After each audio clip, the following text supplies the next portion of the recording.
સુરતની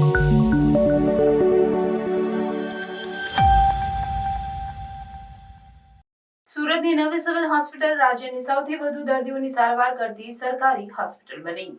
એક નોંધપાત્ર સિદ્ધિમાં સુરતની નવી સિવિલ હોસ્પિટલ અમદાવાદની સિવિલ હોસ્પિટલને પછાડીને ગુજરાતમાં સૌથી વધુ દર્દીઓની સારવાર કરતી સરકારી હોસ્પિટલ બની છે. આ માઇલસ્ટોન દક્ષિણ ગુજરાતના લોકો માટે ગુણવત્તાયુક્ત આરોગ્ય સેવાઓ પ્રદાન કરવાની હોસ્પિટલની વધતી ક્ષમતા અને પ્રતિબદ્ધતાને દર્શાવે છે. છેલ્લા કેટલાક વર્ષોમાં સુરતની નવી સિવિલ હોસ્પિટલમાં સેવા લેતા દર્દીઓની સંખ્યામાં નોંધપાત્ર વધારો થયો છે.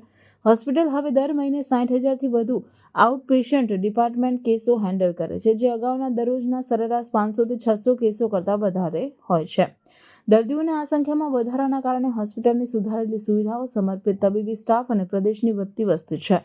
હોસ્પિટલના વહીવટીકર્તાઓ દર્દીઓની આવકને સંભાળવામાં સક્રિય રહ્યા છે, ઇન્સ્યોરિંગ કે તમામને સમયસર અને અસરકારક સારવાર મળે. ઊંચી દર્દી લોડને કારણે પડેલ પડકારો છતાં હોસ્પિટલે તેની કાળજીના ધોરણોને જાળવી રાખ્યા છે. બેડની અછતને કારણે ઘણીવાર દર્દીઓને જમીન પર ગાદલા પર સારવાર આપવી પડે છે. દર્દી કાળજી માટે સમર્પણ હોસ્પિટલને ઉત્તમતા અને વિશ્વસનીયતાની પ્રતિષ્ઠા અપાવે છે.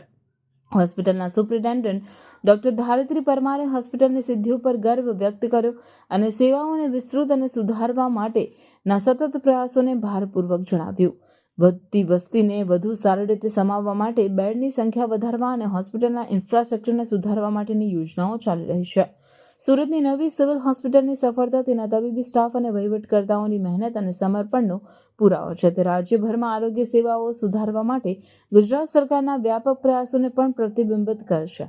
હોસ્પિટલ વધતી અને વિકસતી રહે છે, તે જાહેર આરોગ્ય સેવાઓમાં નવા માપદંડો સ્થાપિત કરવા માટે તૈયાર છે.